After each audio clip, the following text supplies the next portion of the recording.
What happens when Hollywood royalty walks onto a late-night stage expecting worship, but gets challenged instead?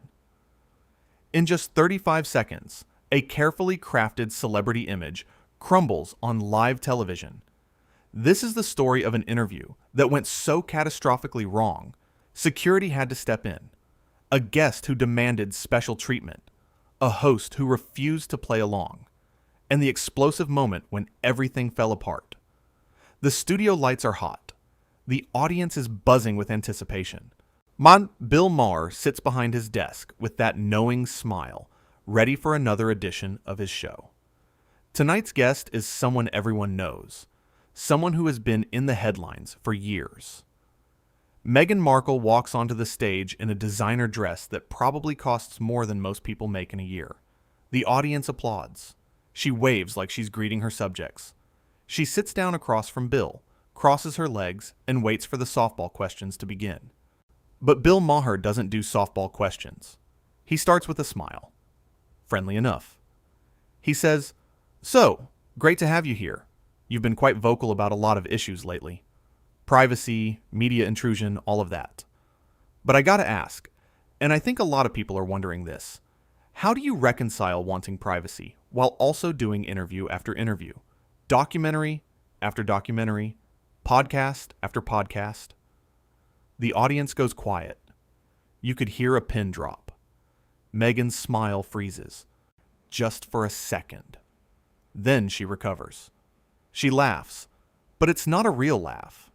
It's that laugh people do when they're buying time to think of an answer. She says, "Well, Bill, I think you're conflating two very different things. There's a difference between controlling your own narrative and being hounded by tabloids who print lies." Bill nods slowly. He's listening, but he's not convinced. He leans forward and says, "Sure, I get that. But you've done what? 5 major interviews in the last 2 years? You've got a Netflix deal. You're writing books. That's not really privacy. That's a media empire. So, which is it? Do you want privacy or do you want a platform?" Meghan's jaw tightens. You can see it. She shifts in her chair and says, "I think you're being reductive. My lived experience is something you couldn't possibly understand." And there it is. The first hint of what's coming. Bill raises his eyebrows. The audience murmurs. He says, "My lived experience? Come on, I'm asking you a pretty straightforward question. You can't just throw out buzzwords and expect that to be an answer." Meghan's eyes narrow. She says, "Buzzwords? Is that what you think my trauma is? Buzzwords?" Bill holds up his hands. He says, "Nobody said anything about trauma. I'm talking about the contradiction between saying you want privacy and then selling your story to the highest bidder. Those are facts, not feelings." The audience starts to react now. Some people are clapping. Some people are gasping. This is not going the way anyone expected. Meghan's publicist is probably having a heart attack in the green room. Meghan sits up straighter. Her voice gets louder. She says, "Facts? You want to talk about facts? The fact is, I have been persecuted by the media for years. I have been called every name in the book. I have had my mental health destroyed. And now I'm sitting here, trying to have a civil conversation. And you're attacking me just like everyone else." Bill shakes his head. He's not backing down. He says, "I'm not attacking you. I'm asking you questions. That's literally my job. And if you can't handle questions, maybe don't go on talk shows." Ooh, the audience reacts to that one. You can feel the tension in the room ratcheting up. Meghan looks like she just got slapped. Her face goes red. She points at Bill and says, "How dare you? And how dare you sit there in your privileged position and tell me what I should or shouldn't do?" Bill actually laughs at this. Not a mean laugh. More like a laugh of disbelief. He says, "Privileged position? You married a prince. You live in a mansion in Montecito. You have more money than most people will see in 10 lifetimes. And you're lecturing me about privilege?" Meghan's voice goes up an octave. She says, "That is so typical. Reduce everything I've been through to money. You have no idea what it's like to be me. To have the entire world watching your every move, judging you, hating you for no reason. Bill leans back in his chair. He's got that look on his face. That look that says he's done being polite. He says, "No reason? Come on. People have reasons. Maybe they're not good reasons. Maybe some of it is unfair. But you can't act like you're completely blameless in all of this. You've made choices. You've said things. You've done things. My actions have consequences." Meghan stands up. Yes, she actually stands up in the middle of the interview. The audience gasps. She says, "I don't have to sit here and listen to this. I came here thinking I'd have an intelligent conversation, but clearly that's impossible with someone like you. Someone like you." Those words hang in the air. Bill looks at her calmly. He says, "Someone like me? What does that mean exactly?" Meghan's publicist runs onto the stage now. She's whispering urgently to Meghan, trying to get her to sit back down. But Meghan is done. She pulls her arm away from the publicist and points at Bill again. She says, "You represent everything that's wrong with this industry. You sit in your little bubble and you judge people without knowing anything about their lives. You're a bully with a microphone." The audience is split now. Some people are booing. Some people are cheering. It's chaos. Bill remains completely calm. He says, "A bully? I asked you about your contradictory statements on privacy. That's not bullying. That's journalism." "Well, comedy journalism, but still." Meghan is shaking now. Her voice cracks as she says, "You know what your problem is? You think you're so smart. You think you're so clever with your little jokes and your smug attitude, but you're just a sad old man who gets off on tearing people down." The audience goes completely silent. That was a line she shouldn't have crossed. Bill's expression doesn't change. He just says quietly, "Wow, okay. Well, I think we're done here." But Meghan isn't done. She's on a roll now. She says, "No, we're not done. You don't get to dismiss me like that. I have a voice, and I'm going to use it.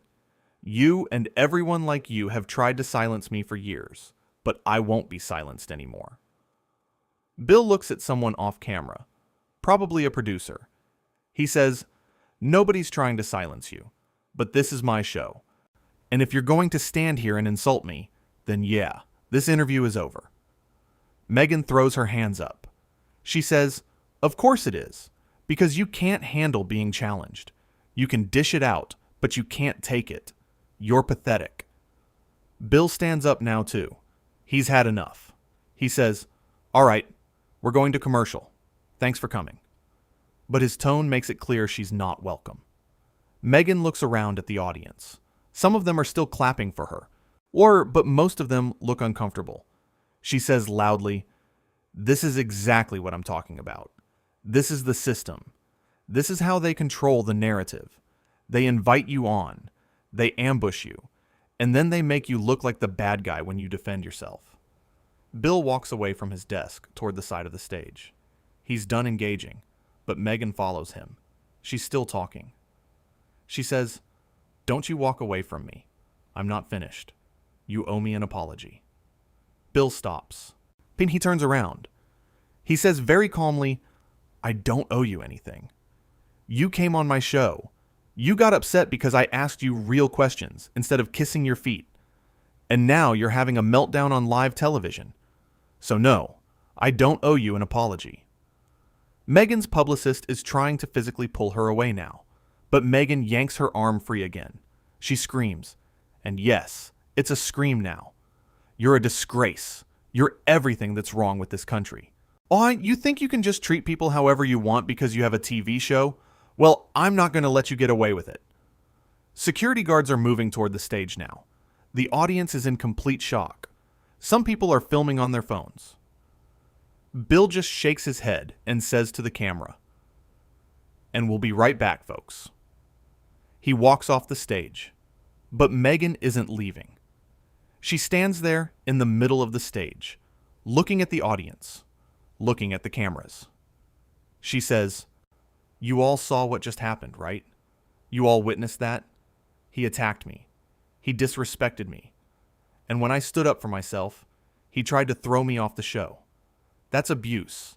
That's gaslighting. That's exactly what they did to me in the palace." The security guards reach the stage. They're trying to be gentle, but firm.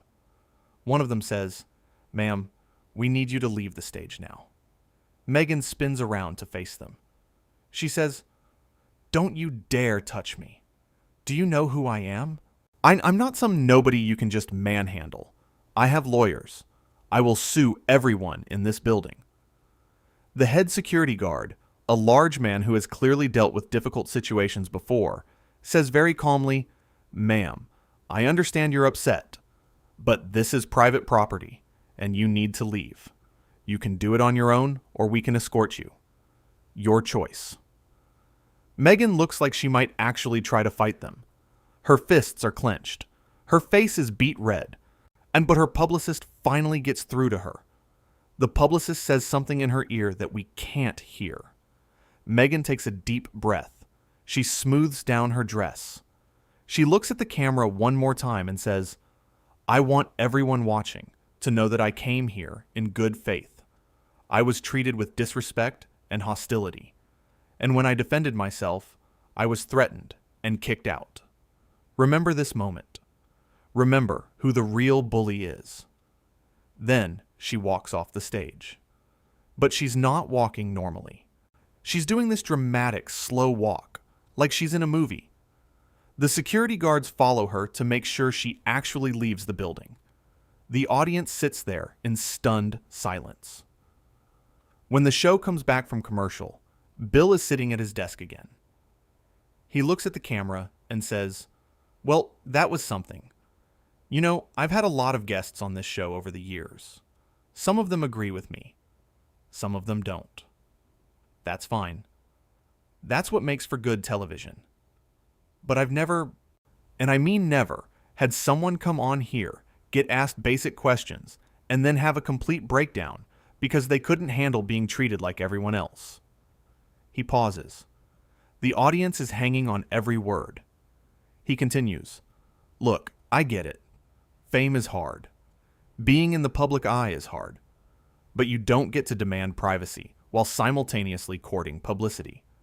You don't get to play the victim while attacking anyone who questions you. And you definitely don't get to come on someone's show, insult them, and then act shocked when you're asked to leave." The audience applauds. Bill nods and says, "Here's the thing. I actually feel bad for her. I do. Because I think she's trapped in this narrative she's created, where everyone is out to get her. Where every question is an attack. Where every bit of criticism is persecution. And that's a terrible way to live. But at some point, you have to take responsibility for your own choices and your own behavior. You can't just blame the world for everything that goes wrong in your life." He leans forward, looking directly into the camera. "I asked her about contradictions in her public statements. That's not bullying. That's not abuse. That's not gaslighting. That's called having a conversation.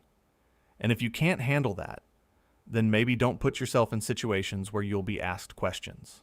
Stay home. Write your blog. And talk to people who agree with you.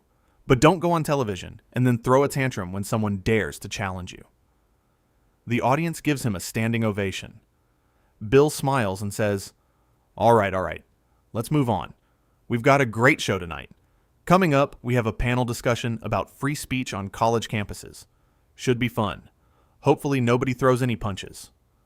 The audience laughs. The tension breaks. But backstage, things are still chaotic. Meghan is in her dressing room, reportedly yelling at her team. Her publicist is on the phone, probably doing damage control. The security guards are writing up an incident report, and the producers are frantically trying to figure out if they need to issue a statement. The whole thing lasted less than 20 minutes from start to finish. 20 minutes that will be replayed and analyzed and memed into oblivion. 20 minutes that perfectly encapsulate everything people have been saying about her for years. The entitlement, the victim mentality, the inability to handle criticism, the expectation that everyone should just nod along and agree with whatever she says. Bill Maher didn't ambush her. He didn't trick her. He didn't ask her anything that wasn't fair game. He simply refused to treat her like royalty. He refused to pretend that her contradictions don't exist. He refused to bow down. And she couldn't handle it. Because here's what really happened on that stage. It wasn't about privacy or the media or any of the issues she claimed to care about. It was about control. Meghan wanted to control the conversation. She wanted to control how she was perceived. She wanted to control Bill. And when she realized she couldn't, when she realized he wasn't going to play along with her script, she lost it. The meltdown wasn't spontaneous. It was the inevitable result of years of being surrounded by yes people. Years of having her every word treated as gospel. Years of believing her own hype. And then suddenly, there she was, face to face with someone who wasn't impressed. Someone who saw through the performance. Someone who asked the questions everyone else was too scared to ask. Bill Maher has been doing this for decades. He's interviewed presidents, celebrities, activists, comedians, politicians. He's had heated debates. He's had people storm off before. But this was different. This wasn't a disagreement about policy or politics. This was a person who genuinely believed she should be above questioning, who thought her status, her story, her victimhood gave her immunity from criticism. And when she realized it didn't, when she realized Bill was going to treat her like any other guest, she didn't know what to do. So she did what she always does. She played the victim. She accused him of attacking her. She tried to make him the villain. She tried to flip the script, but the cameras were rolling. The audience was watching, and everyone could see exactly what was happening. They could see her escalating. They could see her getting more and more aggressive. They could see her insulting Bill, threatening him, trying to intimidate him, and they could see him staying calm, staying reasonable, refusing to take the bait. That's what made it so devastating.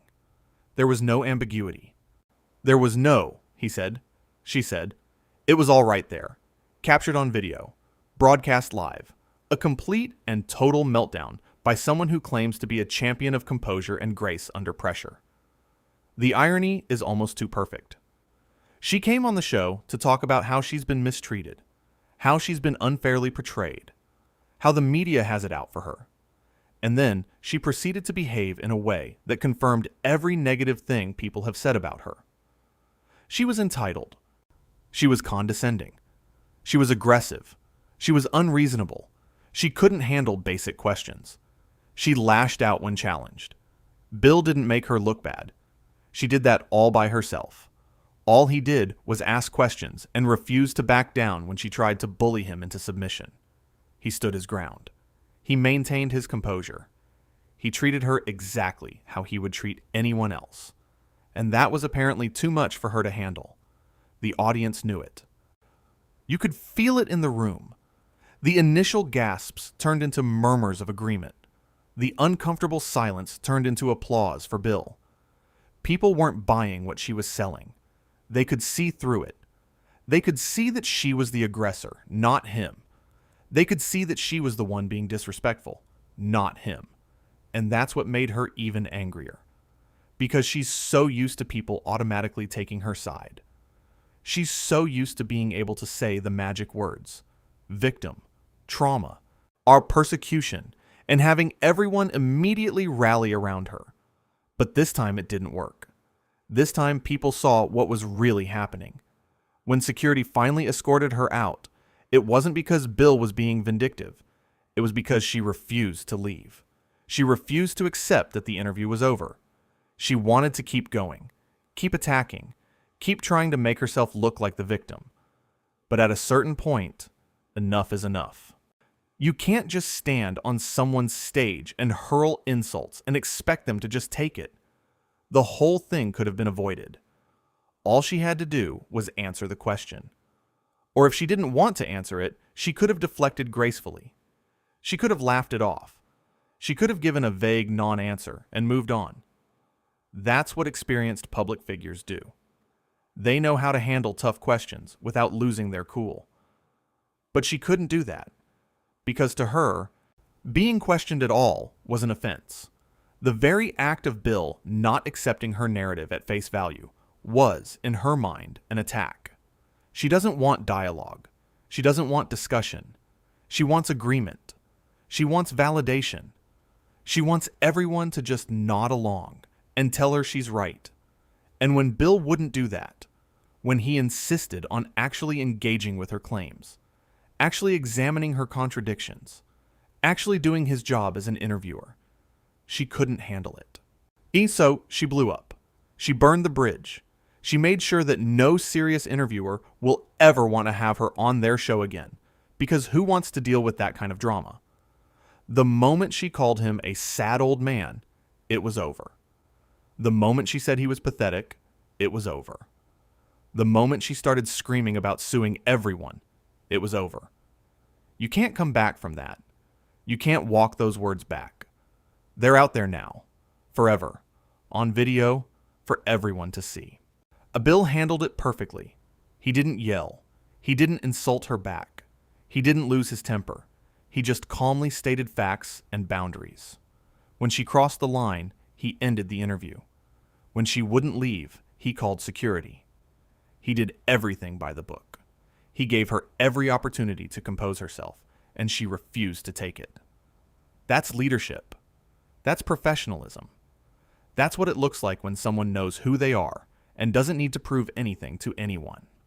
Bill has been doing this long enough to know that sometimes guests melt down. Sometimes people can't handle the format. Sometimes the real person comes out when they're under pressure. And when that happens, you don't engage with the chaos. You don't feed into it. You just end it. The contrast couldn't be clearer. On one side, a seasoned professional who asked fair questions and maintained his composure throughout. On the other side, someone who crumbled under the lightest scrutiny and responded with personal attacks and threats. One person looked reasonable and measured.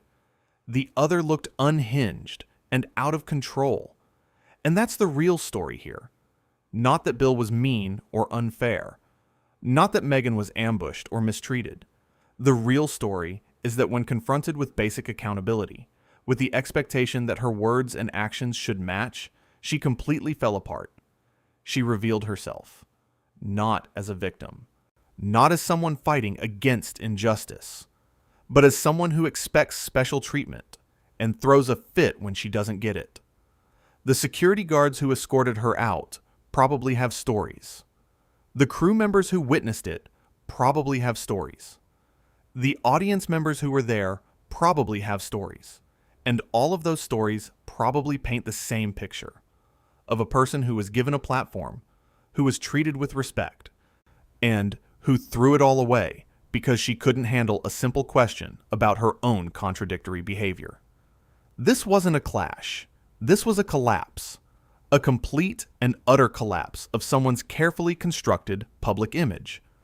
Because when you build your entire identity on being a victim, when you make your whole brand about how unfairly you've been treated, eventually someone is going to ask you to justify that. Eventually someone is going to point out the inconsistencies.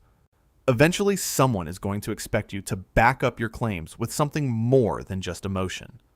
And when that moment came for Meghan Markle, she failed. She failed spectacularly. She failed in a way that will be remembered and referenced for years. She failed so badly that even her most dedicated supporters would have a hard time defending what happened on that stage. Bill Maher walked away from that interview with his reputation intact, with his dignity intact, with his show intact. And he did nothing wrong. He asked tough but fair questions. He maintained boundaries. He refused to be bullied or manipulated. And when things got out of hand, he handled it professionally.